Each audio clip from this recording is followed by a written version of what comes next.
I've never owned a cat before. My mom hated cats, so my experience with them was limited. But the internet loves cats, and my neighbors had a cute and adorable tabby who loved people, so I wasn't completely ignorant. When my husband was going through a rough bout of depression a couple years ago, we decided to adopt a cat as a therapy animal. We wanted to get a young but grown cat so that we wouldn't have to deal with kitten shenanigans. We also wanted to adopt the animal from the shelter because we both know the problems faced by shelters and how many animals are euthanized. We wanted a female cat. They tend to be smaller and we have a small place. And preferred some pretty pattern, like calico or tabby. We were looking for a sweet laid-back disposition. While we were there, we saw a lot of cats, but none of them clicked with us. Then we saw this black cat. The lady who was helping us asked if we could take him out and look at him because he was set to be euthanized tomorrow after having been returned to the shelter.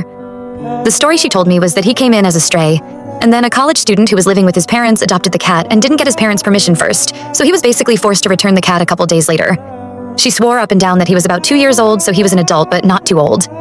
Needless to say, I don't know if this is the truth, but he is missing one of his front claws, probably from when he was a stray. He also had an eye that was half red.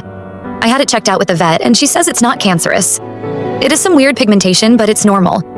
So we felt supremely sorry for the cat, and so we both decided to adopt him.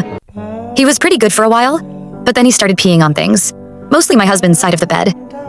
So we ended up taking him to the vet. They couldn't find anything wrong. But a few days later, he started yowling, and it turns out he had a blockage in his urethra, which would have killed him if we didn't get him to the vet ASAP.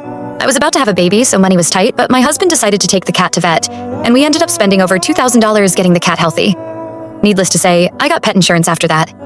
Now he eats a special food which we regulate religiously because he has also gotten very fat, and he also has to use a special litter because he doesn't like going in his box.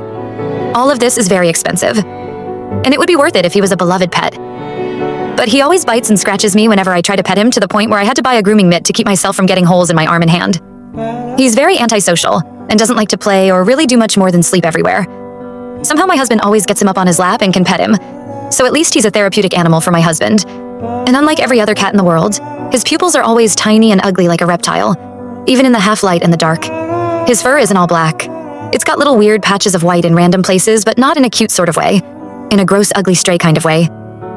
I'm embarrassed to take pictures of my cat because he looks so ugly. And I'm kind of happy that he hides under the bed when people visit because that way I don't have to show off my terrible pet decision. Maybe I'm just a dog person or something, but my cat is the absolute opposite of what I wanted out of a cat. I wanted a cute, sweet, little female cat, like the one who lived next door to me as a kid. But I have this giant, ugly, neurotic male. I'm not abusive to him, and I believe in caring for your animals until they die unless you absolutely have to give them up for an incredibly good reason, so I'm not going to get rid of him. But I do feel intensely guilty when I look at him and think that I would be so much happier if we hadn't adopted him. Are any of you cat owners? Is this normal? I feel like I'm the freak with the ugliest, worst cat ever.